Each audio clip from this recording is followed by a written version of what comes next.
Gold, trusted gold buyers. మీరు తాకట్టు పెట్టిన బంగారాన్ని విడిపించి ఈ రోజు ఉన్న మార్కెట్ ధరకు కొనబడను.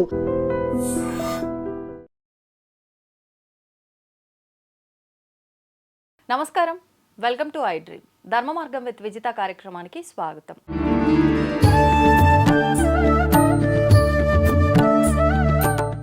సాధారణంగా ఆషాఢ మాసం ప్రారంభం అవబోతుంది అనగానే మనందరికీ గుర్తొచ్చేది కూడా బోనాల పండుగ అండి. ఈ బోనాల పండుగ ఆషాఢ మాసం మొదలవ్వక కొన్ని రోజుల ముందరే ఇదంతా కూడా దీనికి సంబంధించిందంతా కూడా కార్యక్రమాలు మొదలు పెడుతూ ఉంటారు. ఈ మాసం అంతా కూడా చాలా ఆడంబరంగా అట్టహాసంగా ఈ ఉత్సవాల్ని జరుపుకుంటూ ఉంటారు. అయితే మనకు బోనాలు అనగానే గుర్తొచ్చేది జోగినీలు, శివసత్తులు, పోతురాజులు. వీళ్ళు లేనిది ఈ ఉత్సవం అనేది అసలు కంప్లీట్ అవ్వదనే చెప్పాలి. ఏంటి అసలు ఈ బోనం ఏంటి, ఎందుకు ప్రత్యేకించి ఆషాఢ మాసంలోనే జరుపుకుంటారు, వీళ్లకు ఈ బోనాలకి సంబంధించిన అసలు ఏంటి అవినాభావ సంబంధము, వీళ్ళు లేనిది ఎందుకు ప్రాధాన్యత ఉండదు, ఇలాంటి మరిన్ని విషయాలు అడిగి తెలుసుకుందాం. ప్రస్తుతం మనతో పాటు ఉన్నారు గురుస్వామి బాలరాజ్ ముదిరాజ్ గారు. ఇప్పుడు వారితో మాట్లాడేద్దాం. నమస్కారం అండి. నమస్కారం అమ్మ. శ్రీ గురుభ్యో నమః. ముందుగా ఐ డ్రీమ్ మీడియా వారికి, తెలంగాణ ప్రజలందరికీ కూడా బోనాల పండుగ శుభాకాంక్షలు. థ్యాంక్ యూ అండి. మా ప్రేక్షకుల తరపున, నా తరపున మీకు కూడా బోనాల శుభాకాంక్షలు. థ్యాంక్ యూ వెరీ మచ్ అమ్మ. ఇప్పుడు సాధారణంగా మనకు బోనాల పండుగ అనగానే ఎన్నెన్నో ఉంటాయి క్రతువులు. ఈ నెలంతా కూడా ఒకటి దాని తర్వాత ఒకటి తంతులన్నీ జరుగుతూ ఉంటాయి. ముఖ్యంగా బోనం అంటే తెలియని కొన్ని ప్రాంతాలు కూడా ఉన్నాయి. అసలు ఏంటి బోనం అంటే ఏంటి, ఎందుకు ప్రత్యేకించి మనం ఈ మాసంలోనే జరుపుకుంటున్నామండి? యాక్చువల్గా బోనం అనేది అమ్మవారికి సమర్పించే ఒక భోజనం. ఆ భోజనాన్ని భగవంతునికి సమర్పిస్తున్నాం కాబట్టి అతి పవిత్రంగా శుద్ధిగా తయారు చేసి అమ్మవారికి సమర్పించేది బోనం. ఆ బోనం కొత్త కుండలో తయారు చేయాలి. ఒకవేళ కొత్త కుండ కాకుండా ఇంట్లో ఉన్న వస్తువులు అంటే రాగి బిందె కానీ ఇత్తడి బిందె కానీ ఉంటే దానికి అడుగున సున్నం పోయాలి. ఆ సున్నం పోయడం వల్ల ఏంటంటే అది శుద్ధి అవుతుంది. ఉన్న ఇంట్లో పాత్రలు కూడా సున్నం పెడితే అది శుద్ధి అవుతుంది అన్నమాట. అంటే కొత్తగా అయినట్టు సమానం. ఆ తర్వాత పవిత్రంగా పరమాన్నం కానీ, మనం తినే మామూలుగా తెల్లన్నం కానీ, పచ్చకూర, ఊరెలు, పూరెలు, బెల్లము, ఇవి అన్నిటిని కూడా ఒక భోజనం రూపంలో ఆ ఇస్తరాకులు పెట్టి ఆ బోనంలో పెడతాం. తర్వాత దాన్ని అందంగా అలంకరిస్తాం. పసుపు, కుంకుమ, చందనంతో అలంకరిస్తాం. దానిపైన ఈ సంవత్సరం నేను ఇట్లా ఉన్నాను తల్లి, ఇంకో సంవత్సరం ఇంకొక ఎత్తు పైకి ఎత్తాలి నన్ను అని వేడుకునే వారు ఏం చేస్తారంటే 2 అంతస్తులు పెడతారు. ఈ 2వ అంతస్తులో ఆ 2వ అంతస్తులో శాఖ అంటే చింతపండు, ఉల్లిగడ్డ ఇలాంటివన్నీ పీసుకి ఒక శాఖ తయారు చేస్తారు. దానిపైన మళ్ళీ ఒక దీపం పెడతాం. అది గండ దీపం అంటాం. అంటే దీనికి సూచన ఏంటంటే పవిత్రమైన మన శరీరం లాంటిది ఈ బోనం కుండ. దీన్ని శుద్ధిగా తయారు చేస్తాం. అంటే స్నానం చేసి పవిత్రంగా ఉన్నానని ఒక మానవ శరీరాన్ని ఒక బోనం రూపంలో అలంకరించి తయారు చేసేది బోనం. దానిలో పవిత్రమైన అమ్మవారికి సమర్పించేటువంటి భోజనం. ఆ భోజనాన్ని అంతా కూడా దాంట్లో పెట్టి తల్లి ఈ స్టేజ్లో ఉన్న నేను మరో సంవత్సరం వరకు ఇంకొక ఎత్తు ఎదగాలి అమ్మ అని దాన్ని 2 స్టెప్పుల కింద పెడతారు. ఆ 2 స్టెప్పులు పెట్టేటప్పుడు మధ్యలో వేపాకు పెడతాం. ఎందుకు వేపాకు అంటే ఇది పవిత్రమైన భోజనంలో బెల్లం ఉంటుంది, పరమాన్నం ఉంటుంది. వీటికి ఈగలు ఆలకుండా ఉండాలంటే ఏదైనా చేదు వస్తువు కావాలి. అందుకనే వేపాకుల్ని ఆ మధ్యలో పెట్టి దానిపైన ఇంకో అంతస్తు బోనం పెట్టి దానిలో శాఖ, భోజనం పెట్టాక శాఖ కావాలి కదమ్మా, అలా శాఖ, దానిపైన పెట్టే గండదీపం మన ఆత్మీయ నైవేద్య జ్యోతిగా అమ్మవారికి సమర్పిస్తాం అన్నమాట. ఇటువంటి పవిత్రమైన భోజనాన్ని భగవంతునికి సమర్పించాలంటే మామూలుగా దాచిపెట్టి తీసుకెళ్ళలేం కదమ్మా, ఎంతో ఆడంబరంగా తీసుకెళ్ళాలి, రంగరంగ వైభవంగా తీసుకెళ్ళాలి. అమ్మవారికి భోజనం అంటే పవిత్రంగా తీసుకెళ్ళాలి. సంవత్సరానికి ఒకసారి అమ్మవారికి నేను మా ఇంటి నుంచి నైవేద్యం తీసుకెళ్తా బోనం స్వరూపంలో. ఈ బోనాన్ని అంగరంగ వైభవంగా తీసుకోవాలి అంటే ఏం చేయాలి? డప్పు వాయిద్యాలు కావాలి, భక్తజనులు కావాలి, శివశక్తులు కావాలి, గణాదులు కావాలి, వీటితో పాటు ఒక పోతరాజు కూడా కావాలి. ఈ పోతరాజు ఎందుకంటే ఇట్టి పవిత్రమైన భోజనాన్ని అమ్మవారికి సమర్పించేటప్పుడు ఎన్నో దుష్టశక్తులు అడ్డొస్తాయి. ఈ భోజనం దేవునికి ఎట్లా ఎక్కుతుంది, మేమే తినేస్తామని పడేయడానికి కాకుల రూపంలో, గద్దల రూపంలో ఎన్నో దుష్టశక్తులు అక్కడికి వస్తాయన్నమాట. వీటిని అమ్మవారు తీసుకెళ్లే పవిత్ర కార్యక్రమం ఏదైనా కూడా దుష్ట శక్తులు అడ్డుకోవడానికి ప్రయత్నిస్తాయి. మీరు మహాయజ్ఞం చేయండి, పురోహితులతో పూజలు చేయించండి, ఇటువంటి దుష్ట శక్తులు వస్తాయన్నమాట. వాటికి అడ్డుకోవడానికి కొన్ని నివారణలు కూడా అప్పుడు ప్రాచీనం నుంచి చేస్తూ వచ్చారు.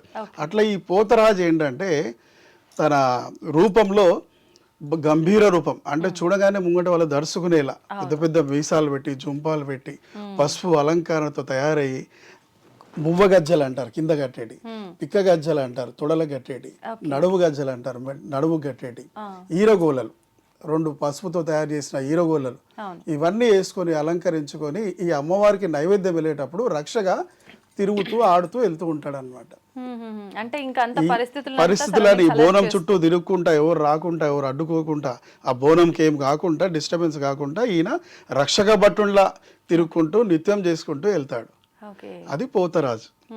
ఆ పోతరాజుకు ఉండవలసిన లక్షణాలు ఏంటంటే గంభీరమైన రూపం, మంచి ఎత్తు, పర్సనాలిటీ, మీసం అలా తయారయ్యి పసుపు ఒళ్ళంతా చూడగానే భయపడేటట్టే తయారు కావాలి. ఇటువంటి బాజా భజంత్రులతోటి ఆట పాటలతోటి ఆ ఎల్లమ్మ తల్లి తమ్ముడు అన్నమాట పోతరాజు. పోతరాజు తమ్ముడమ్మ. ఎందుకంటే ఎల్లమ్మకు రక్షక భటుడు ఆయన. ప్రతి ఎల్లమ్మ గుడిలో ముందు మీకు పోతరాజు రాయి అని ఉంటుంది, దాన్ని బొడ్రాయి అంటారు. బొడ్రాయి అది కాదు, పోతరాజు పోతలింగం రాయి అంటారు. ప్రతి అమ్మవారి గుడిదే నేను రక్షక భటుల్లా ఉంటాడు అనమాట. అట్లా సమర్పించే భోజనానికి ముందు నృత్యం చేసుకుంటూ వెళ్ళేతాను పోతరాజు. ఈ రోజు పోతరాజులు వీళ్ళల్లా తయారవుతున్నారు. వాళ్ళందరికీ కూడా శతకోటి వందనాలు. ఎందుకంటే మా చిన్నప్పుడు పోతరాజు కావాలంటే భయపడేవారు. ఎందుకంటే ఒళ్ళంతా పసుపు పూసుకొని ఇలా భయంకరంగా బయటకు వస్తే చెడు చేసే వాళ్ళు చాలా మంది. అంటే ఏ రకంగా చెడు అంటే ఒక మామూలుగా పెళ్లి కుమారుని చేస్తే పసుపు పెడితేనే బయటికి వెళ్ళనియరు. తోడ పెళ్లి పిల్లగానే ఎంబడి పెడతారు, ఒక చాకు ఎంబడి పెట్టి కత్తి ఎంబడి పెట్టి నాన్న ఒంటరిగా ఎక్కడికి వెళ్ళకు అంటారు. అంటే ఒళ్ళంతా పసుపు ఉండి బయటికి వస్తే ఎవరికన్నా ఏదైనా దుష్ప్రయోగాలు చేయడానికి అవకాశం అన్నమాట. వీళ్ళ పైన చేయండి ప్రయోగాలు చేయడానికి. అట్లా అని ఈ పోతరాజులకు గురువు ఉంటాడు అన్నమాట. ఆ గురువు ఏం చేస్తారంటే మంత్రోపదేశం చేసి వాళ్ళకు బద్దీస్ అని ఒక దారం కట్టి వారితో పాటు ఎంబడి ఉండి ప్రతి మూల మలుపులో వాళ్ళ తలపైన వచ్చి నిమ్మకాయలు కోసి వారికి పోతరాజు గావు అని ఉంటుందమ్మా. పోతరాజు వేషధారణ వేయంగానే ఆయనను ఆహ్వానిస్తారనమాట పోతరాజుని. పోతరాజా ఇక నువ్వు రా, మీ అక్క ఊరేగింపు నైవేద్యం తీసుకెళ్తున్నాము, నువ్వు ఈయన లోపలికి వచ్చి పోతరాజు వీరంగం సృష్టించి ఈ నైవేద్యాన్ని భగవంతుని దాకా సమర్పించే వరకు నువ్వు రక్షక భటులు లెక్క ఉండాలనే కొన్ని మంత్రాలు ఆ పోతరాజు పైన ఆహ్వానిస్తాం. అప్పుడు ఆ ఆవాహనతోటి ఊదుపోగయ్యగానే పోతరాజు గంభీర రూపంతో వచ్చి ఆయన ఆట పాటలతో ఆడుకుంటే ఈ అమ్మవారికి నైవేద్యం తీసుకెళ్తాడు. అది పోతరాజు. ఇప్పుడు అంటే మీరు అన్నట్టుగా చూస్తే ఈ విధానం అంతా కూడా కొన్ని సంవత్సరాల క్రిందటి వరకు ఇలా పద్ధతిగా ఉండేదేమో. అంటే నేను ఇలా అంటున్నాను, మీరు తప్పుగా అనుకోదు. ఇప్పుడు పోతురాజులను చూస్తే కొంచెం నెగిటివ్ అనేది ఎక్కువగా స్ప్రెడ్ అవుతుంది. తాగటము, వాళ్ళు అంటే అసభ్యంగా ప్రవర్తించడము కొన్ని సందర్భాల్లో ఇలాంటివి ఎక్కువగా చూస్తున్న సందర్భాలు కూడా ఉన్నాయి. మరి దాని గురించి ఏం చెప్తారు? పోతరాజుకు శాఖ అనేది ఆయనకు నైవేద్యం లాంటిదమ్మా. అయితే అది యాక్చువల్గా ముందు కాదు, అమ్మవారికి నైవేద్యం సమర్పించిన తర్వాత ఈ ఆకలి ధూప అనేది ఆయనకు ఇట్లా చాలా భయంకరంగా వస్తుంది. అప్పుడు ఆయనకు కళ్ళుతోటి కానీ మందుతోటి కానీ ఆయన శాఖ పోసి శాంతింపబడతాం.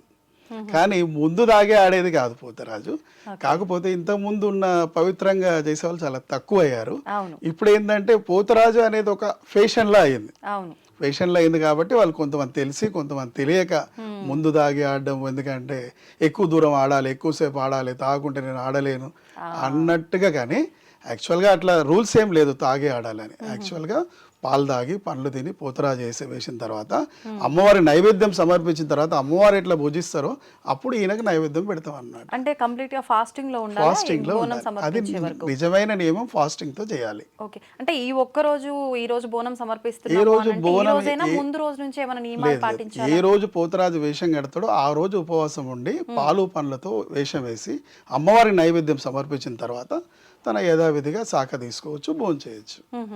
ఇప్పుడు ఈ పోతరాజుల గెటప్ వేసే వాళ్ళది కూడా వంశపారంపర్యంగా వస్తుందా, ఎవరి ఇష్టానికి వాళ్ళు వేసుకోవచ్చు? అదే అంటున్నాను కదమ్మా, ఇంతకుముందు ఊరికో పోతరాజు ఉండేవారు, వంశానికో పోతరాజు ఉండేవారు. ఆ పోతరాజు వంశీయులే పోతరాజులు అయ్యేవారు. అట్లా కూడా ఎన్నో ఊర్లలో ఇప్పుడు కూడా ఉన్నారు. ఇప్పుడున్న పోతరాజులు ఎట్లా అంటే కొంచెం ఫ్యాషన్ గా వచ్చారు. అరే నేను కూడా పోతరాజు అయితే నలుగుట్ల నాకు కూడా పేరు వస్తుంది అన్నట్టుగా వాళ్ళు ఒకరికొకరు వచ్చి తయారవుతున్నారు, ఆడుతున్నారు. మంచిదే, భక్తి పారవశ్యం పెంచుతున్నారు. పోతరాలే నృత్యాలు చేస్తూ కొంచెం వేస్ట్ మార్గాలకు పోకుండా, అంటే దుర్వ్యసనాలకు పోకుండా ఒక భక్తి మార్గంలో వస్తున్నారు. కాబట్టి వారందరూ కూడా నేను ధన్యవాదాలు తెలియజేస్తున్నా. అమ్మవారి సేవలో భాగం పంచుకొని మీరు పోతరాజులు అవుతున్నారు. మిమ్మల్ని చూసి ఇంకో పోతరాజు అవుతుంటే చాలా మంచిది. కానీ కొన్ని నియమాలు తెలుసుకొని మీరు ఆ పద్ధతి ప్రకారం వెళ్తే మీ జీవన అభివృద్ధిలో చాలా పైకి వస్తారు. ఇప్పుడు ఈ నియమాలు అంటే ఇందాక మీరు చెప్పినవేనా ఇంకేమైనా ఉన్నాయండి? చాలా ఉన్నాయమ్మా. ఒక్కసారి అవి ఏంటో చెప్పరా? పోతరాజుకు కావాల్సిన లక్షణాలు, ఫస్ట్ ఒక గురువుని ఎంచుకోవాలి. గురువు దగ్గర ఉపదేశం తీసుకొని ఆ పద్ధతులు ఏంటి, ఆ మంత్ర జపం చేసుకోవాలి. ఒక ఆషాఢ మాసం అంతా కూడా ఆ గురు మంత్రం జపం చేసుకొని ఆ గురు సేవలో లీనమై గురు మార్గంలో నడిస్తే మంచి అభివృద్ధి చెందుతాడమ్మా. పోతరాజుకు మీసాలు పెద్దగా ఉండాలి కానీ గడ్డాలు పెద్దగా ఉండదు. మీరు ఏ గుళ్ళో అయినా చూడండి, ఏ పోతరాజు ఫోటో అయినా చూడండి, గడ్డంతో ఏ పోతరాజు ఉంటాడు. మీసాలు పెద్దగా ఉంటాయి, జుంపాలు పెద్దగా ఉంటాయి, కానీ గడ్డాలు ఎక్కడ ఉండవు. కొంతమంది తెలియక పేషెంట్గా గడ్డంతో పోతరాలు తయారవుతున్నారు. కానీ నియమం ప్రకారం మీసాలు పెద్దగా ఉండాలి, జుంపాలు పెద్దగా ఉండాలి, గడ్డాలు అవసరం లేదు పోతరాజుకి. ఇప్పుడు అంటే ఇప్పుడున్న పరిస్థితుల్లో ఇందాక మనం మాట్లాడుకున్నట్టుగానే ఈ నియమాలు పాటించకపోవడం ఒకటి, వాళ్ళు ఒక ప్యాషన్గా రావటం ఒకటి. దీనివల్ల కొన్ని సందర్భాల్లో మనం టెంపుల్ దగ్గరికి వెళ్దాం, ఈరోజు ఇక్కడ బోనం సమర్పిస్తున్నారు వెళ్దాము అని అనే ఆలోచన చేసే ముందు ఫస్ట్ ఎవరినో చూసి భయపడడం కన్నా వీళ్ళని చూసే భయపడే పరిస్థితి కూడా కొన్ని ఆలయాల దగ్గర ఏర్పడుతోంది. ఎందుకంటే వాళ్ళు తాగి వాళ్ళని వాళ్ళే మర్చిపోయే ఒక స్థితిలో ఉండి అసభ్యంగా ప్రవర్తిస్తున్నారు. అంటే ఇదంతా వాళ్ళకి అసలు నిజంగా అమ్మవారు చూస్తూ ఊరుకుంటుందంటారా? ఖచ్చితంగా వాళ్ళకి ఒక పనిష్మెంట్ ఉంటుంది కదా ఇలాంటి తప్పకుండా ఉంటుందమ్మా. అమ్మవారి దగ్గర ఎంత భక్తి శ్రద్ధలతో సేవ చేసే పోతరాజు అయ్యే వారికి అదే విధంగా డెవలప్మెంట్ ఉంటుంది. ఏ విధంగా అయితే వీళ్ళు తాగి తిని ప్లస్ వాళ్ళని వీళ్ళని కుట్టడం తిట్టడం అసభ్యకరాలు చేస్తారో వాళ్ళ భవిష్యత్తులో డెవలప్మెంట్ కూడా అట్లే డౌన్ ఉంటుంది. అందరు పోతరాలు డెవలప్ కారు, కొందరు పోతరాలే డెవలప్ అవుతారు. ఎందుకంటే వాళ్ళు నియమనిష్టలతో చేస్తారు కాబట్టి. పోతరాజును చూస్తే ఒక దైవిక అనుబంధం రావాలి. చూడగానే ఇట్లా రెండు చేతులు దండం పెట్టి కాళ్ళు మొక్కాలి అనిపించాలి. అలా రెడీ అవ్వాలి పోతరాజు. అలా అయితేనే పోతరాజు. పోతరాజును చూసి ఆయన కాళ్ళు మొక్కితే ఆయన ఈరగోలతో ఈడుపు పైన కొడితే వాళ్ళ పైన ఉన్నటువంటి దుష్ట శక్తులన్నీ దూరం వెళ్ళిపోవాలి. అటువంటి శక్తి పోతరాజుకు ఉంటుంది. ఇప్పుడు కొట్టురా అనగానే వాడు కొడితే వారం రోజుల దాకా వాతలు పోతున్నారు, అట్లా కొడుతున్నారు. భయపడి చూసి భయపడి వెళ్ళిపోతున్నారు. పసిపిల్లలు అయితే అసలు దగ్గర రారు పోతరాజు. ఎందుకంటే అమ్మ జోరుతో కొడతాడు, వాతలు వస్తాయి. పోతరాజు ఈరగోలతోటి వాళ్ళ పైన దుష్ట శక్తులను కొట్టాలి. ఇట్లా పైనుంచి తిప్పితే చాలు పైన దుష్ట శక్తులను వెళ్ళిపోవాలి. అట్లా కొట్టాలి. కానీ వీళ్ళు ఇసిరిసిరి కొట్టి వాతలు వచ్చేటట్టు కొట్టి అదొక పేషెంట్లా మార్చారు. దానికోసం నేను క్షమించాలని కోరుకుంటున్నాను భక్తజనులందరినీ. పోతరాజు అంటే చూడగానే దండం పెట్టేటువంటి వాడే పోతరాజు. అవును, అంటే ఒక దేవతా శక్తి, దేవతా మూర్తి మన ముందు ఉన్నారు అనే భావన కలగాలి. అంటే మీరు అన్నట్టుగా ఇంతకు ముందు అన్నట్టుగా పసుపు కుంకుమలు ఇదంతా కూడా వాళ్ళు ఒంటికి రాసుకొని పవిత్రమైన ఒక ఆకారాన్ని ఇప్పుడు రంగులు వేసుకొని దాన్ని ఒక అసభ్యకరమైన పరిస్థితికి తీసుకొచ్చిండ్రు. అసలు అదంతా కరెక్ట్ అంటారా? ఇప్పుడు చాలా మంది ఒక్క దగ్గరని కాదు, ఎక్కడైనా సరే కొన్ని తరాలుగా పాటిస్తున్న పోతరాజు గెటప్స్ వేస్తున్న వాళ్ళు కూడా రంగులే వేసుకుంటున్నారు పసుపు కుంకుమకి బదులుగా. రంగులు వేయొద్దని తప్పు లేదమ్మా. ఎందుకంటే పసుపు కుంకుమ ఏమవుతుందంటే ఒకసారి వేసి బయటికి వెళ్ళగానే గావు పట్టిస్తాం. అంటే పోతరాజు వీరంగం ఆయన పైకి వచ్చిన తర్వాత ఆయన చాలా కోపంగా ఉంటాడు. అప్పుడు ఒక ఫలముతోటి, అంటే కర్బూజ మన ఆందంకాయ అనే ఫలంతోటి గుమ్మడికాయతో కానీ ఆయన శాంతి పరుస్తాం. శాంతి పరిచినప్పుడు ఆయన శరీరం ఆయన చేతిలో ఉండదు. అప్పుడు అంతా ఇట్లా అవగాహన లేకుండా ఉండిపోతుంది. అప్పుడు గురువు తన దగ్గర తీసుకొని నొష్టపైన పసుపు పెట్టి శాంతి పరుస్తాడు. అప్పుడు ఉన్న ముఖానికి ఉన్న పసుపు కుంకుమ అంతా కూడా వెళ్ళిపోతుంది. తర్వాత అసలు పోతరాజులే కనిపిస్తలేడు, పోతరాజు పసుపు కుంకుమ వెళ్ళిపోతుంది అనే ఉద్దేశంతో రంగులు వాడమన్నారు. ఆ రంగులు ఎట్లా వాడాలి చూస్తే పోతరాజే కనిపించాలి, రాక్షసుడు కనపదు. రాక్షసుడిలా వేసుకోవద్దు, పోతరాజులా మీసం వేసుకో, పోతరాజులా కళ్ళు పెట్టుకో, పోతరాజులా బొట్టు పెట్టుకో. వాటి కలర్స్ వాడమన్నాం అంతే. మీరు చాలా మంది పోతరాజులో చూస్తే చాలా తక్కువ మంది అలా మల్లన్న వేషధారంలో కనిపిస్తారు మీకు పోతరాజులు. అది నిష్ఠ అన్నమాట. మొట్టమొదటి రంగులు వేయడం మొదలుపెట్టిరు మన అంబర్పేట మల్లన్న టెంపుల్ పోతరాజులు. వాళ్ళు మల్లన్న రూపమే వేస్తారు. వాళ్ళు పనులు పెద్ద పెట్టడం కానీ రాక్షసుల్లా తయారవడం కానీ అలాంటివి ఏం చేయరు. కేవలం మల్లన్న స్వరూపంలో మీసాలు, మల్లన్న స్వరూపంలో బొట్టు పెట్టి రెడీ అవుతారు. అది శ్రేష్టత. చూడగానే దేవుడు కనబడాలన్నమాట, రాక్షసుడు కాదు. పసిపిల్లలు కూడా పోతరాజును చూస్తే భగవంతుడు కనిపించాలి, అలా రెడీ అవ్వాలనేది నియమం. ఇప్పుడు రెడీ అవుతున్న వారంతా ఫ్యాషన్ ఎక్కువ రంగులు పెట్టి ఎక్కువ వేషాధారం చేస్తే వీడియోగ్రాఫర్స్, ఫోటోగ్రాఫర్స్ ఎక్కువ ఎడిట్ అవుతారు. పిల్లలంతా కూడా ఈ పోతరాజు రాక్షసుని లెక్కుంటారు, చూడగానే భయమైందిరా అట్లా ఇట్లా అనుకుంటారన్న ఉద్దేశంతో తయారవుతున్నారు. కానీ నియమం అది కాదు. పోతరాజు తయారైతే ఏ రంగాన్ని వేసుకో తప్పులేదు, దేవుళ్ళలా కనబడాలి. అంటే నువ్వేం చేసినా అక్కడ ఒక పవిత్రత రావాలి, ఉండేటట్టుగా రెడీ, దానికి తప్పులేదు. ఇప్పుడు కొన్ని దగ్గరలో చూస్తుంటాం కళ్ళు కూడా వైట్ కలర్ లో పెట్టేసి, నిజంగా పోతురాజు గెటప్లో అదొక భాగమా? అది చాలా తప్పమ్మా. కళ్ళు పాడైపోతాయి అది పెట్టడం వల్ల. ఫ్యాషన్ కోసం పెడుతున్నారు వాళ్ళు, కానీ అది అలా పెట్టడం వల్ల కళ్ళు పాడైపోతాయి. వాళ్ళకి తెలియదు అట్లా ఏదో పేషెంట్ కోసం వేస్తున్నారు. అది పోతురాజు నియమంలో కళ్ళు గుడ్డు పెట్టుకోవడము, రాక్షసులా రెడీ అవ్వడము, గడ్డం పెంచి పోతురాజు అవడం, ఈవెన్ సంకల ఎంటికలు కూడా ఉండనియమమ్మా మేము పోతురాజు. ఎందుకంటే నువ్వు ఇట్లా లేపి ఆడేటప్పుడు నీ సంఖ కనబడుతుంది, అక్కడ కూడా వెంట్రుకలు ఉండొద్దు అనే ఉద్దేశంతో వాళ్ళని క్లీన్ అండ్ నీట్ గా తయారు చేస్తాం. అది పోతురాజు నియమం. పోతురాజు తయారయ్యే ముందు కూడా తనకు శుద్ధిగా స్నానం చేపించి ఒక పెళ్లి కుమారుని తయారు చేసినట్టు తయారు చేస్తాం. ఎందుకంటే నీ పైకి అమ్మవారు తమ్ముడు వస్తున్నాడు, అప్పుడు నువ్వు ఎట్లా ఉండాలి, చాలా పవిత్రంగా ఉండాలి. ఆయనకు లంగోటి కడతాం. పోతురాజు వేషధారణ వేసిన తర్వాత మళ్ళీ ఆయన వేషధారణ తీసే వరకు 1 నంబర్ కూడా వెళ్ళకూడదు. అంత పవిత్రంగా తయారు చేస్తాం పోతురాజు. అప్పుడు అంత పవిత్రంగా ఉండాలంటే తన ఆ భక్తి మార్గంలో ఉంటే ఆ పవిత్రత వస్తుంది. పోతురాజు దగ్గరికి వెళ్ళి దెబ్బ కొట్టించుకుంటే నా దరిద్రం పోయింది అనే వాళ్ళు ఎంతో మంది ఉన్నారు. కానీ ఇప్పుడు దెబ్బ కొడితే వాతలు పడ్డారు 4 రోజులు అనే వాళ్ళు చాలా ఎక్కువ అయిపోయారు. అంటే ఇటువంటి వాటి వల్ల కూడా జనాల్లో కొంచెం మూఢనమ్మకాలు ఎక్కువైపోతున్నాయని కూడా చెప్పొచ్చు. మూఢనమ్మకం కాదమ్మా, భయం పుడుతుంది. భయము వేస్ట్, ఇదంతా ఏముంది, వాడు తాగుతాడు, తాగేది 2 దెబ్బలు అనే ఒక ఆలోచనలో ధోరణిలోకి వెళ్ళిపోతున్నారు. ఇప్పుడు కూడా మీకు ఓల్డ్ సిటీలో కొంతమంది పోతురాజులు అవుతారు, వాళ్ళు ఆడడానికి అవకాశమే ఉండదు. అంత జనాలు వాళ్ళ చుట్టుముట్టు, వాళ్ళతో దెబ్బలు తినాలి, మా దరిద్రం పోవాలి, మా పైన ఉన్న దుష్టశక్తులు పోవాలని తన్నులు తినడానికి వస్తారు. అంటే వాళ్ళంత నిష్టగా చేస్తారు కాబట్టి. అలాంటి పోతురాజులు చాలా మంది ఉన్నారమ్మా. కొంతమంది చిన్నపిల్లలు, ఈ యంగ్ స్టూడెంట్స్ వాళ్ళు 18 to 25 లోపు వాళ్ళే ఇలాంటి వేషాలు వేస్తారు, కానీ నిజంగా నియమంగా నిష్టంగా పోతురాజు చేసే వాళ్ళు చాలా మంది ఉన్నారు. ఓకే, ఇప్పుడు మీరు ఇందాక అన్నట్టుగా అంటే రంగులు వేసుకోవచ్చు, తప్పు లేదన్నారు, కానీ మనం వేసుకోవాల్సిన ఏదైనా పౌడర్లు ఇలాంటి వాటిలోనే చిన్న తేడా జరిగితే రకరకాల ఇన్ఫెక్షన్లు వస్తూ ఉంటాయి. మరి ఈ రంగులు ఇవన్నీ వేసుకొని ఒక్క రోజుతో పోయేది కాదు, ఇది నెలంతా ఎన్నోసార్లు వేసుకోవాల్సి వస్తుంది. దానివల్ల స్కిన్ ఎలర్జీస్ లాంటివి ఇబ్బందులు, దానివల్ల మీరు మళ్ళీ ఇబ్బంది పడే అవకాశాలు ఏర్పడుతూ ఉంటాయి. ఎందుకంటే అది మొత్తం ఆయిల్ పెయింట్ ఉంటుంది కాబట్టి ఒక 1 వీక్ వరకు కొంచెం ఇబ్బంది ఉంటుంది, ఆ తర్వాత అదే రీసెట్ అవుతుంది. కాకపోతే అక్కడ అమ్మవారి ఉత్సవంలో మేము గంభీరంగా కనబడాలి అన్న ఉద్దేశంతో వాళ్ళు అమ్మవారి సేవలో భావంగా వాళ్ళు అలా తయారవుతున్నారు. వారు భక్తికి మెచ్చుకోవాలి. అవునవును, అంటే మామూలుగా ఒక పట్టీలు ఒక జత కొంచెం హెవీగా ఉన్నాయి వేసుకుంటేనే మోయలేనంత ఇబ్బందిగా అనిపిస్తుంది. అలాంటిది పై నుంచి కింద వరకు గజ్జలు అని రకరకాల వస్తువులు వేసుకుంటారు కాబట్టి కొంచెం ఇబ్బంది. 10 కేజీల బరువు ఉంటాయి అమ్మ. 10 కేజీలు ఉంటుంది. మువ్వలు, పిక్క గజ్జలు, నడుము గజ్జలు, ఈరగోలలు, మెడలు వేసుకునే పూసలు. అంటే ఎవరి అంటే వాళ్ళ శరీర స్తోమతను బట్టి వాళ్ళు చూస్ చేసుకుంటారా? ఎవరు వేసుకున్నా అంత వెయిట్ మోయాలి, ఎవరు వేసుకున్నా అంత వెయిట్ మోయాల్సిందే. 10 కేజీలు మొత్తం సామాన్ అంతా 10 కేజీలు ఉంటుంది. అందుకే అప్పుడు పోతురాజులు అంటే బలంగా దృష్టిగా ఉండేవారే పోతురాజు వేసేవారు. పోతురాజు వేయడానికి తను ఎంతో శ్రమ చేసి సంవత్సరం అంతా తయారయ్యేవాడు. పోతురాజు అయితే ఇట్లా ఆడితే పోతురాజు కనబడాలని.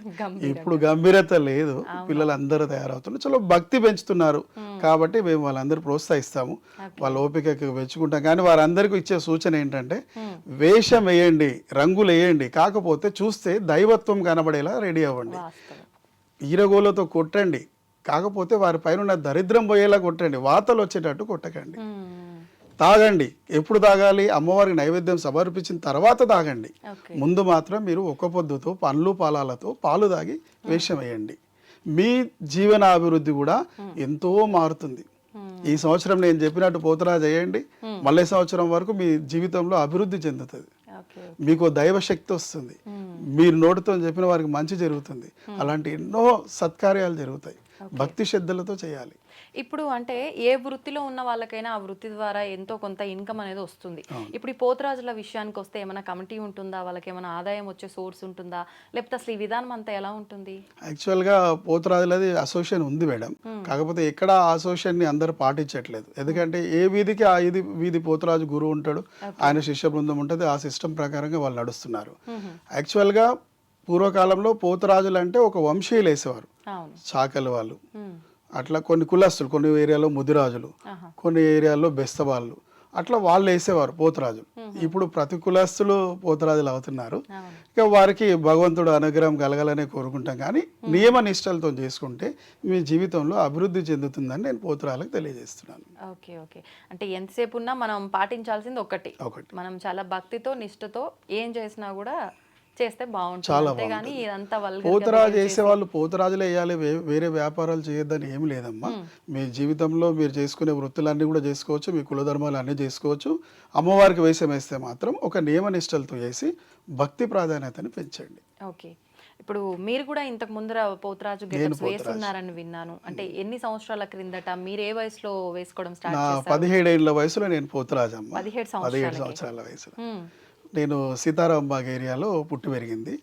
అక్కడ మా పోతురాజు గురు ప్రతాప్ కుమార్ గారు, ఆయన చెప్పిన నియమ నిష్టలతోటి మేము పోతురాజు వేసేవాళ్ళము.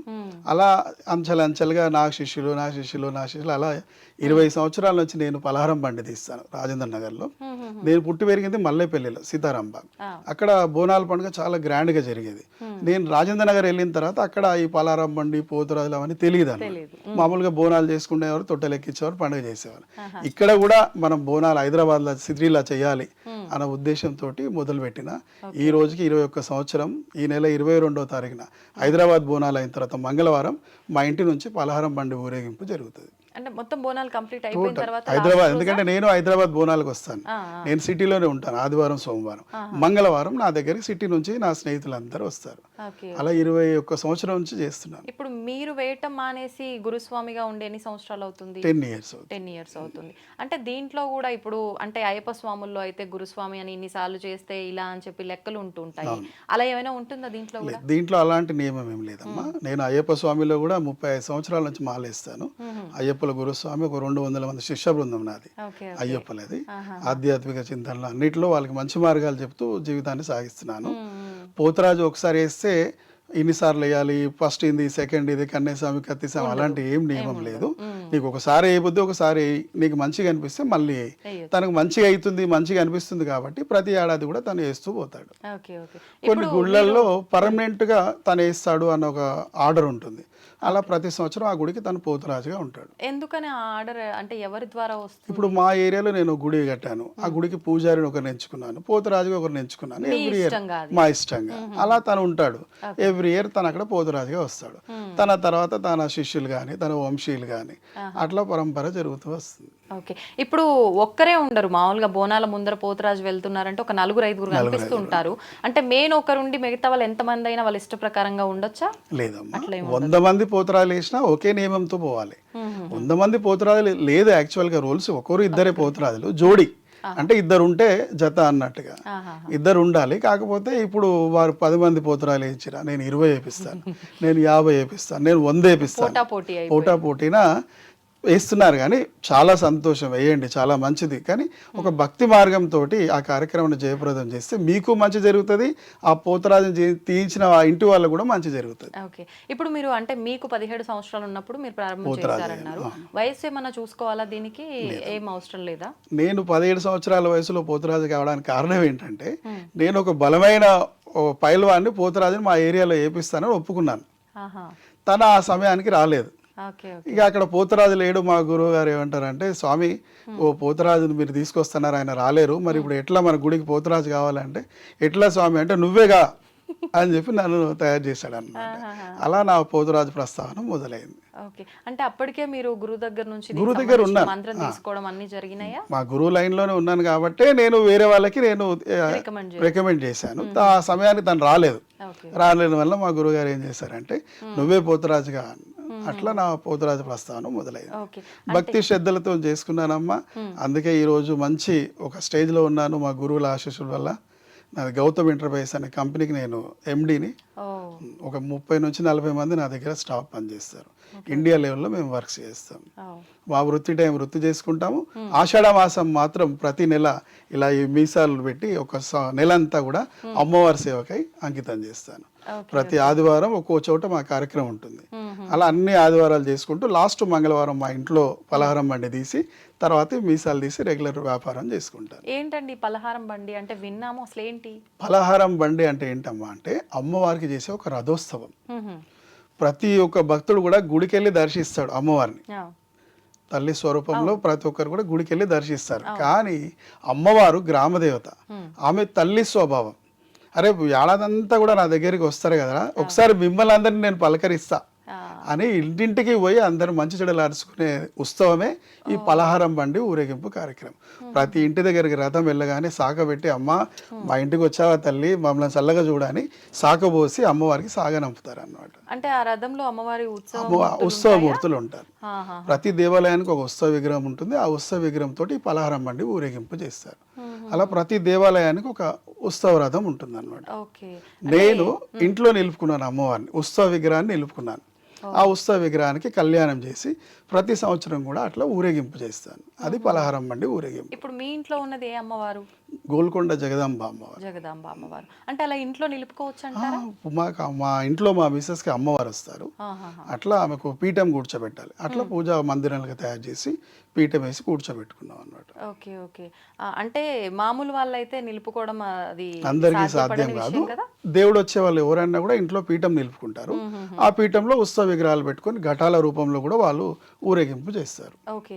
ఇప్పుడు ఈ ఘట్టం అంటే చూడ్డానికి అయితే అంటే రంగులు రంగులుగా లేదంటే పూలతో అలంకరించినట్టుగా పైన ఒక చిన్న అమ్మవారి రూపులాగా కనిపిస్తూ ఉంటుంది. అసలు ఏంటి ఈ ఘట్టం అంటే? ఇప్పుడు పలహారం బండి అనేది వ్రతం. ఆ వ్రతం స్తోమత ఉన్న వాళ్ళు వ్రతం తీస్తారు. ఇప్పుడు శివశక్తులు ఉన్నారనుకోండి, వాళ్ళు వ్రతం తీసేంత వాళ్ళకి శక్తి లేకుంటే ఒక ఘటం రూపంలో అమ్మవారిని తయారు చేస్తారు. ఒక బిందెని అలంకరించి ఆ బిందెలో ఒడిబియ్యం పోసి పైన అమ్మవారి చిత్రపటం పెట్టి ఒక ఘటం రూపంలో తయారు చేసి అమ్మవారిని తలపైన ఎత్తుకొని పోతారు అన్నట్టు. అంటే వాళ్ళు రథం తీసే స్తోమత లేక శక్తి లేక అమ్మవారితో ఘటం తయారు చేసి తలపైన ఎత్తుకొని ఊరేగిస్తారు. ఏ విధంగా అయితే అమ్మవారు ప్రతి ఇంటికి వెళ్ళి అందరు మంచి చెడు అరుచుకుంటది అన్నాను కదా, ఆ విధంగా ఈ ఘటం రూపంలో గుడి ఘటం అని కూడా ఉంటుంది అన్నమాట. రథం కాకుండా ఘటం కూడా ఉంటుంది. ఈ ఘటంతో వెళ్ళి ప్రతి ఇంటికి వెళ్ళి ఆమె వాళ్ళు మంచి చెడులు అరుచుకొని వారి దీవెనలు ఇచ్చి వస్తుంది అనమాట. ఈ శివసత్తులు ఏం చేస్తారంటే ఆ ఘటాన్ని తలపైన ఎత్తుకొని ఊరేగింపుగా తీసుకొచ్చి వాళ్ళ ఇంట్లో దేవతని వారి ఇంట్లో దేవతని ఘటం లెక్క ఎత్తుకొని తీసుకొచ్చి అమ్మవారు ఊరేగింపు చేస్తారు. అది ఘటోత్సవం. అంటే ఇప్పుడు గుడి ఘట్టం అన్నారు కదా, ఇప్పుడు కూడా అంటే ఇది గుడికి సంబంధించిన మొత్తం ఆ వీధుల్లో తిరుగుతుంటారా, ఎలా ఉంటుంది ఇదంతా? గుడికి సంబంధించిన ఘటము మన బోనాల పండుగ కంటే ఒక వారం రోజుల ముందు చేసే వాళ్ళు కొంతమంది, నెల రోజులు చేసే ముందు కొంతమంది. ఆ గుడి ఘట్టం కూడా తనకు సంబంధించిన ఆ గ్రామం మొత్తం కూడా ఆ ఘటాన్ని తిప్పుకుంటూ వస్తారు. ఆ ఘటం వెళ్ళేటప్పుడు 5 మంది పని వాళ్ళు, మంగళ వాళ్ళు, చాగల వాళ్ళు, మాలలు, అర్జనులు, ఆ ఘటం ఎత్తుకునే గుడి పంతులు, వీరంతా కలిసి కూడా 5 కులస్తులు ఈ ఊరంతా కూడా అమ్మవారి ఘటాన్ని తిప్పుతారు. ఓకే. అంటే ఇప్పుడు మీరు చెప్పిన ఈ కులాలను బట్టి నాకు ఒకటి అడగాలనిపించింది, మరి తప్పో ఏమో తెలియదు కానీ మిగతా అంటే ఆలయానికి సంబంధించిన విశేషాలు కానివ్వండి, పూజలు, అమ్మవారి క్రతువులు, వీటన్నిటిలో ఈ ప్రత్యేకించి కొన్ని కులస్తులకి ఎక్కువగా ప్రయారిటీ ఉండదు. కానీ ఈ ఆషాఢ మాసం గ్రామ దేవతల విషయానికి వచ్చేసరికి ఎక్కువగా కుమ్మరి వాళ్ళ దగ్గర నుంచి ప్రతి ఒక్కరికి, అంటే చిన్న చిన్న వృత్తులు చేసుకునే వాళ్ళ దగ్గర నుంచి చిన్న చిన్న కులాల దగ్గర నుంచి కూడా ఎక్కువ ప్రాధాన్యత ఉంటుంది. ఎందుకనండి? దీనికి ఏమైనా రీజన్ ఉందా? సింపుల్ అమ్మా, ప్రతి ఒక్క కులస్తునికి ఒక్కొక్క వృత్తి ఉంది. అమ్మవారు ఉత్సవం చేయాలంటే అన్ని కులస్తుల వాళ్ళు కలిస్తేనే ఆ ఉత్సవం అవుతుంది. కుమ్మడి వాడు కుండ తేవాలి, కంచెర వాడు గజ్జలు తేవాలి, అట్లనే సాకర్ వారు డ్యూటీ తేవాలి, మంగళ వాళ్ళు వాయిద్యాలు తేవాలి, మూదిరాజులు పోతురాజులు అవ్వాలి, సాకల వాళ్ళు పోతురాజులు అవ్వాలి. అట్లా అన్ని కులస్తుల వాళ్ళు కలిసి చేసేదే ఉత్సవం అన్నమాట. ఈ ఆషాఢ మాసం నుంచి మొదలై శ్రావణ మాసం వరకు మనం తెలంగాణలో ఈ బోనాల పండుగ చేస్తాం. అలా మన దేశమంతా కూడా బోనాలు ఉంటాయి. కాకపోతే ఒక్కొక్క రాష్ట్రంలో ఒక్కొక్క రకంగా అమ్మవారికి నైవేద్యం సమర్పిస్తారు. అంటే బోనం అంటేనే భోజనం ఎట్లయితే అన్నామో ఆ భోజనాన్ని సమర్పించేదే బోనం. మనం బోనం అంటాము, వాళ్ళు రకరకాల పేర్లతో అమ్మవారికి నైవేద్యాన్ని సమర్పిస్తారు. పవిత్రమైన భోజనాన్ని అమ్మవారు సమర్పిస్తున్నాం కాబట్టి తలపైన ఎత్తుకొని తీసుకెళ్తాం. ఓకే. ఇప్పుడు పోతరాజుకి అమ్మవారికి ఏంటి రిలేషన్ అనేది మనం మాట్లాడుకున్నాం. అసలు ఎందుకు ఈ గెటప్ వేయాలి ఏంటి? మరి ఈ శివసత్తులు, జోగినీలు వీళ్ళు కూడా ఎక్కువ ప్రయారిటీ ఉంటుంది.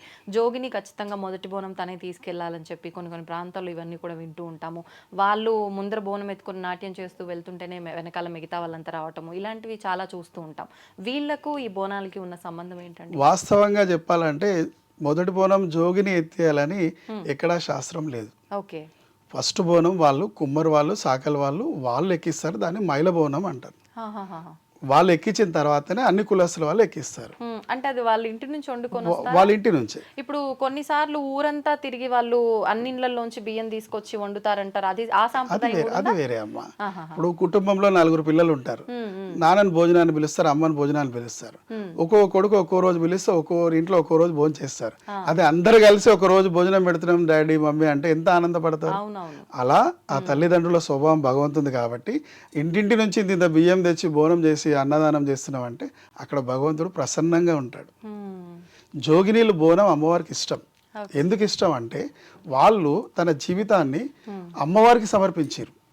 వేరే పెళ్లి సంసారం లేకుండా కత్తికి బాసింగం కట్టి అమ్మవారికి సమర్పించి వాళ్ళ జీవితాన్ని సాగిస్తారు కాబట్టి వాళ్ళ బోనాన్ని శ్రేష్టంగా భావిస్తాం. కానీ మొదటి బోనం వాళ్ళది కాదు, మొదటి బోనం సాకల్ వాళ్ళది.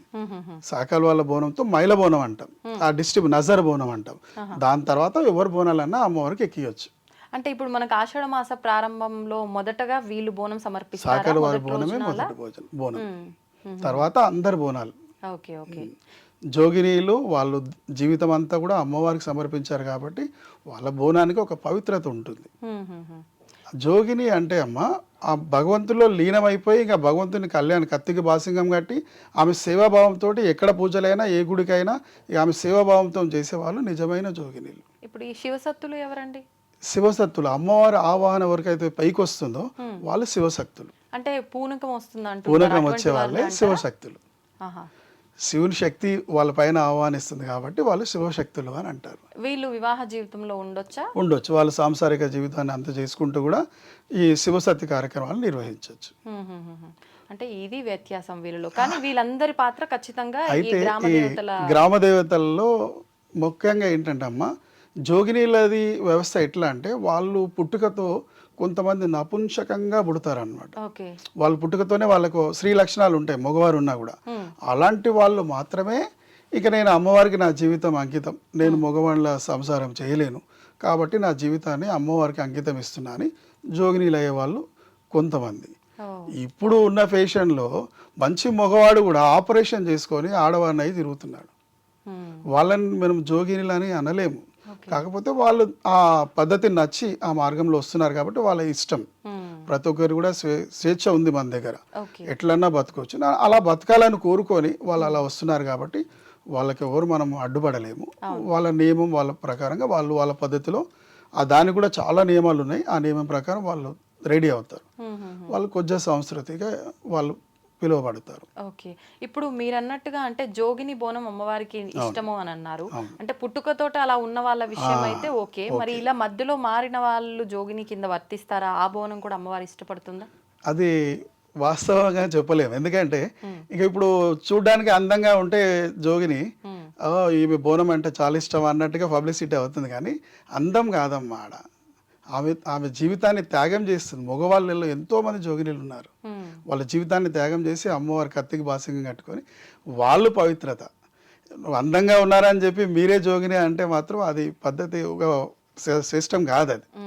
ఇక జోగినీలలో ఎంతో మంది భక్తి శ్రద్ధలతో చేసే వాళ్ళు కూడా ఉన్నారు, వారందరూ కూడా పాదాభివందనం. ఇప్పుడు మిగతా వేరే ఏ కార్యక్రమాల్లో అయినా పసుపు కుంకుమకి ఎక్కువ ప్రాధాన్యత, కానీ బోనాలు వచ్చేసరికి పసుపుకి ఎక్కువ ప్రాధాన్యత.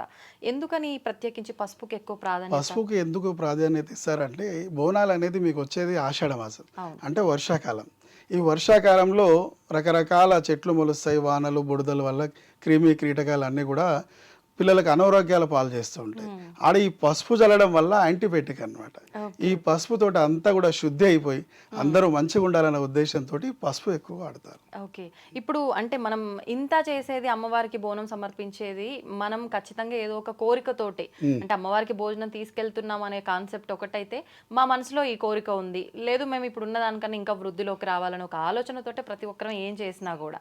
అయితే ఇప్పుడు ఇలా తీసుకెళ్తున్న ఈ విధానంలో కొన్నిసార్లు బోనాలు కింద పడిపోవడము, అది అంటే తొక్కిసలాటలో కావచ్చు, కొన్ని సందర్భాల్లో ఇలా అవుతూ ఉంటుంది. మరి దీన్ని అపశకునంగా భావించాలంటారా? ఎలా తీసుకోవచ్చు అంటారు? బోనం తీసుకెళ్లేటప్పుడు అపశకనం జరగకూడదనే ఈ కుటుంబ సభ్యులందరూ చుట్టూ ఉండి పవిత్రమైన నైవేద్యాన్ని దేవునికి సమర్పిస్తూ ఉంటారు. ఇది గుంపుగా వచ్చినప్పుడు ఇంకా ఎక్కువ డిస్టర్బెన్స్ కావద్దనే ఉద్దేశంతోనే ఈ పోతురాజులను పెడుతున్నాం. ఒకవేళ పొరపాటున లైన్ ఎక్కువ ఉండి కానీ రష్ ఎక్కువ ఉండి కానీ కింద జారినా కూడా అమ్మవారు భూమి మీద పడ్డా కూడా ఆమె నైవేద్యంగా స్వీకరిస్తుంది. ఆ, అలాంటి దానికి ఏం అపశకునాలు అనుకోవద్దు. మీరు కావాలని పడేయలేదు కాబట్టి, పొరపాటున పడితే కూడా అమ్మవారు భూదేవి కాబట్టి మీ బోనాన్ని స్వీకరిస్తుంది, మిమ్మల్ని చల్లగా దీవిస్తుంది. అంటే ఇంకా మళ్ళీ మనం బోనం సమర్పించాలి ఇంకా సమర్పించినట్టే అమ్మ. ఇప్పుడు టెంకాయ తీసుకొని టెంపుల్కి వెళ్తాం, వెళ్ళేలోపే పడిపోయి పగిలిపోయిందంటే దేవునికి ఎక్కినట్టే అది. ఓకే. గుడిలోకి వెళ్ళి నా చేతితోనే కొట్టాలని లేదు కదమ్మా, పంతులు గారికి ఇచ్చేస్తాం, పంతులు గారు కొట్టి నైవేద్యం ఎక్కిచ్చేస్తాం. నీ మనసులో ఆమెకు సమర్పణ చేస్తే చాలు. ఆమె నువ్వు బోనం ఎత్తుకునేటప్పుడు ఆమెకు సమర్పించడానికి ఎత్తుకున్నావు. అంతే. ఆ పబ్లిక్లో రెస్ట్లో పొరపాటున జారినా కూడా మీరు ఎటువంటి చింత చెందే అవసరం లేదు. ఆమెను మీ బోనాన్ని అమ్మవారు స్వీకరించినట్టే. ఓకే. ఎందుగలదు అందు లేదన్నట్టు భూదేవి రూపంలో కూడా అమ్మవారు ఉన్నది. మీ బోనాన్ని స్వీకరించినట్టే అనుకోవాలి, బాధపడొద్దు. ఓకే. వీలైనంత మట్టుకు జాగ్రత్తగా తీసుకెళ్లే ప్రయత్నమే చేయాలి. అవును. ఇప్పుడు అంటే అమ్మవారికి బోనాలు ఒక్కటే కాదు, బోనాలతో పాటు చీర, సారె అని చెప్పి, వడిబియ్యం అని చెప్పి రకరకాలుగా తీసుకెళ్తూ ఉంటారు. అంటే ఒక ఆడపడుచులా భావించి అమ్మవారిని తీసుకెళ్తుంటారా? ఏమైనా రీజన్? పూర్వకాలంలో ఆడవాళ్ళు, మన ఇంటి ఆడపిల్ల మన ఇంటికి రావాలంటే కొన్ని ఆమెల దూరం నడిచి వచ్చేదన్నమాట. అంటే ఎడ్ల బండ్లు కట్టుకొని కానీ నడిచి కానీ, అలాంటి అప్పుడు ఇలాంటి సౌకర్యాలు లేవు కాబట్టి రవాణా సౌకర్యాలు, నడిచి వచ్చేవారు. అయితే ఆడపిల్ల ఇంటికి వస్తే మళ్ళీ ఇంటికి పోయేదాకా ఏం తింటుందిరా, ఇంత బియ్యం పోసి కట్టి అనేవారు అనమాట. ఆ పద్ధతి స్టార్ట్ అయింది ఒడి బియ్యం. అంటే బియ్యము, మధ్యలో వండుకోవడానికి పప్పు, చింతపండు, అట్లనే కట్టుకోవడానికి బట్టలు, కొంచెం దక్షిణ అలా పెట్టి పంపేవారు అనమాట. అమ్మగారింటికి పోతే బియ్యం పోసుకొనే రావాలి, అప్పటి పద్ధతి. అదే ఆనవాయితీగా ఇప్పుడు అందరికి రవాణా సౌకర్యాలు ఉన్నాయి కాబట్టి ఏ పండుగ చేసినా ఆడపిల్లకు బియ్యం పోయాలరా అని అట్లా ఆచారంగా వస్తుంది. అంటే నీళ్లు పోసే ఒక పాత్రని గంగా ఆలయం అనేవారు. ఇంట్లో ప్రతి ఇంట్లో కూడా ఒక పాత్ర పెట్టి ఒక మూలను నీళ్లు పోసి పెడితే గంగా ఆలయం అనేవారు. ఇప్పుడు అది గంగాలయం అయింది. అంటే పోయంగా పిలుపులో మారిపోయి గంగాలయం అయింది. గంగాలయం అంటారు. అట్లనే ఈ ఒడిబియ్యం అనేది ఏంటంటే ఆడపిల్ల ఇంటికి వస్తే మధ్యలో వండుకొని తినడానికి ఆమెకు ఒక సార కట్టియాలన్నమాట. అది ఒడిబియ్యం. అట్లనే అమ్మవారు మన ఇంటికి వస్తుందంటే ఆడపిల్ల వచ్చినట్టే కదా. అందుకే ఆమె కూడా రకరకాలుగా చీరలు, వస్త్రాలు పెట్టి ఆమెకు ఒడిబియ్యం పోసి సమర్పిస్తాం. అమ్మ మా ఇంటికి వచ్చిన తల్లి ఒడిబియ్యం స్వీకరించి నన్ను చల్లగా దీవించు అంటే అప్పుడు అందులోకించి మళ్ళీ 5 పిడికల బియ్యం పెడుతుంది. ఈ 5 పిడికల బియ్యం తీసుకుంటే మీ ఇంట్లో ఎప్పుడు కూడా భోజనానికి ఇబ్బంది ఉండొద్దు అని దీవెనార్తి బియ్యం అంటారు దాన్ని.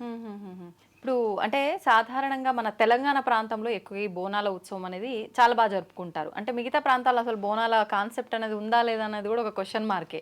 మన హైదరాబాద్లోనే ఒక్కొక్క ఆలయంలో ఒక్కొక్క రకంగా కూడా చేస్తూ ఉంటారు.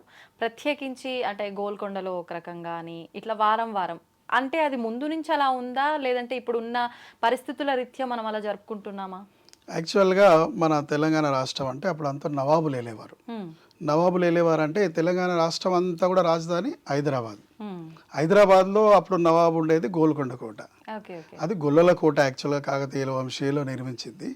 ఆ గొల్లల కోట పైన అమ్మవారు వెలిసారనమాట, గోల్కొండ ఎల్లమ్మ. అక్కడ నుంచి ఆ సంప్రదాయం మొదట రాజగారి ద్వారా అక్కడ కార్యక్రమం చేస్తే ఎండింగ్ కూడా అక్కడే అని. ఆషాఢంలో మొదటి వారం గురువారం వస్తే గురువారం, ఆదివారం వస్తే ఆదివారం. ఏ ఫస్ట్ వారం గురువారం వచ్చినా ఆదివారం వచ్చినా మొదటి వారంతో మొదలవుతుంది. ప్రతి గురువారం ప్రతి ఆదివారం అమ్మవారికి బోనాలు సమర్పిస్తారు గోల్కొండ కిల్లలో. అక్కడి నుంచి అలా మొదలైన ఈ బోనాల కార్యక్రమం మన పక్క రాష్ట్రమైనటువంటి పక్క ప్రదేశం సికింద్రాబాద్, లష్కర్ అని, లాల్ దర్వాజా అని, అట్లా ఈ చుట్టుముట్టు అన్ని ప్రాంతాల్లో కూడా బోనాల కార్యక్రమాన్ని నిర్వహిస్తూ వస్తారు. అన్నీ ఒకే వారం చేయలేం కాబట్టి ఒక వారం ఇక్కడ, ఒక వారం ఇక్కడ. అప్పుడు పూజలు చేసేవాళ్ళు, పోతరాజులు వీళ్ళు తక్కువ మంది, వీళ్ళే అన్ని చోట్ల ఉండాలన్నమాట. సో అన్ని చోట్ల ఒకేసారి కుదరదు కాబట్టి వాళ్ళు ఒక్కో చోట చేసుకుంటూ ఈ సాంప్రదాయాన్ని తీసుకొచ్చారు. ఇప్పుడు ప్రతి గల్లీకి, ప్రతి వీధికి బోనాల పండుగ ఉత్సవాలు జరుగుతున్నాయి. అప్పుడు మెయిన్ పెద్ద దేవాలయం ఏ ఉన్నాయో అదే దేవాలయాలకు బోనాలు జరిగేటి. ఊరంతా కూడా అదే గుళ్ళకి వెళ్ళేవారు. ఇప్పుడు గల్లీకి ఒక గుడి, వీధికి ఒక గుడి, ఎట్లా కొత్త వీధులు రెడీ అయ్యావు వీధికి ఒక గుడి కట్టడం మొదలు పెట్టారు. ఆ గుడికి మా బస్తీ, మా పూజారి, మా బోనం, మా ఘట్టం అన్నట్టుగా అలా వేలల్లో సృష్టించారు అన్నమాట. ఇప్పుడు ఈ బోనాలకు సంబంధించిన ఈ విధానంలోనే చాలా రకాల విధానాలు పాటిస్తూ ఉంటారు. ఇందాక మనం మాట్లాడుకున్నట్టుగా అందులోనే పటం అనే ఒక విధానాన్ని కూడా ఆచరిస్తుంటారని చెప్పి విన్నాం. ఏంటండి అసలు ఈ పటం అంటే? అమ్మవారి పటం అంటే అర్థం ఏంటంటే అమ్మా, ఒక అతిథిని ఇంటికి పిలుస్తాం. మన ఇంట్లో మామూలుగా అయితే ఒక చైర్ వేస్తాం, కొంచెం పెద్ద సాంప్రదాయం సింహాసనం వేస్తారు. మనకు అటువంటి శక్తి లేని వారు ఏం చేస్తారంటే అమ్మవారికి ఆ ఉన్న స్థలంని అలికి శుద్ధి చేసి అక్కడ రంగురంగులతో పటం అని వేస్తారు. ఆ పటంలో అమ్మని ఆహ్వానిస్తారనమాట. అంటే ఆమెకి ఇచ్చే ఒక సింహాసనం, అంటే ఒక రకంగా అది ముగ్గు పెట్టడం, ముగ్గుతో కానీ పసుపు కుంకుమ రకరకాల రంగులతోటి ఒక ముగ్గేసి ఆ ముగ్గుని పటం అంటాం. ఆ ముగ్గులోకి ఆమెను ఆహ్వానిస్తాం అనమాట. అంటే ఒక అతిథి ఇంటికి వస్తే ఎటు మర్యాద చేయాలో అట్లా ఒక సింహాసనం అనమాట అది. ఆ పటం వేసి ఆ పటంలో అమ్మవారిని ఆహ్వానించి ఆమె కొలుపు చెప్పి మన కష్టసుఖాలన్నీ ఆమెను అడుక్కొని తర్వాత మళ్ళీ ఆమె సాగనంపుతాం. ఇది ఏ రోజున జరుగుతుంది? ఇది అమ్మవారి కళ్యాణం చేసేవాళ్ళు, అమ్మవారిని ఆహ్వానించేవారు. ఇప్పుడు తొట్టెల ఊరేగింపు చేయాలి, ఆ తొట్టెల తెస్తున్నామంటే తొట్టెల కింద కూర్చోబెట్టలేం కదా, అక్కడ శుద్ధి గాలికి పటం వేసి అక్కడ తొట్టెలు కూర్చోబెడతాం. అట్లా ఈ పటం అనేది ఏంటంటే అమ్మవారికి ఒక ఇచ్చే సింహాసనం. ఆహ్వానంగా వచ్చిన అమ్మవారు మన ఇంటికి వచ్చినప్పుడు ఆమె కూర్చుని ఒక పవిత్ర స్థలం ఉండాలి. ఒక గెస్ట్ ఇంటికి వస్తే ఎట్లా మర్యాద ఇస్తామో దేవుడే మన ఇంటికి వస్తుండే ఆమెకు ఒక పవిత్ర స్థలం ఇవ్వాలి. అట్లా వేసేదే ఈ పట్టం అన్నమాట. ఇప్పుడు ఈ వేసే ఆ ముగ్గు కూడా ప్రత్యేకించి ఇదే వేయాలని ఉంటుందా? ఎవరి ఇష్ట ప్రకారంగా వాళ్ళు పటం వేసుకోవచ్చు, రకరకాలుగా పటాలు వేసుకోవచ్చు. ఒక 4 మూలలో గీతలు గీసి 4 నిమ్మకాయలు కొబ్బరికాయలు పెట్టేస్తే అది శుద్ధి అయిపోయినట్టే. మధ్యలో అమ్మవారిని ఆహ్వానిస్తాం. అది పటం. ఇప్పుడు ఇది పండుగలు చేసేటప్పుడు అయితే సాధారణంగా అంటే ఎల్లమ్మ పండుగ ఇలాంటి పండుగలు చేసేటప్పుడు ఒగ్గు వాళ్ళు వేస్తూ ఉంటారు కదా, ఇది ఇప్పుడు ఇక్కడ ప్రత్యేకించి ఎవరు వేస్తుంటారు? ఒగ్గు వాళ్ళే వేస్తారు. ఒగ్గు వాళ్ళే వేస్తారు, లేదా తెలుసుకున్న గురువులు వేయచ్చు, పూజారులు వేయచ్చు, అమ్మవారు ఆహ్వానం వచ్చే వాళ్ళు ఎవరైనా వేయచ్చు. అమ్మవారు భక్తి కార్యక్రమం చేసే ఎవరైనా ఈ పటం వేసుకొని అమ్మవారిని ఆహ్వానించుకొని పూజ చేసుకోవచ్చు. దేవుని కళ్యాణం చేయాలి, ఇంట్లో అమ్మవారి కళ్యాణం చేయాలంటే మాత్రం కంపల్సరీ పని బాటల వాళ్ళు రావాలి, వాళ్ళు ఒగ్గు వాళ్ళు, వాళ్ళతోటి ఆ కార్యక్రమం చేపిస్తారు. ఆ పటంకి అర్థం ఏంటి చెప్పాను మీకు. అమ్మవారిని ఆహ్వానించి మన ఇంటికి వచ్చినప్పుడు సౌకర్యవంతమైన స్థలం ఆమెకి ఇవ్వాలి కాబట్టి ఆ పటంలో ఆమెని ఆహ్వానిస్తాం.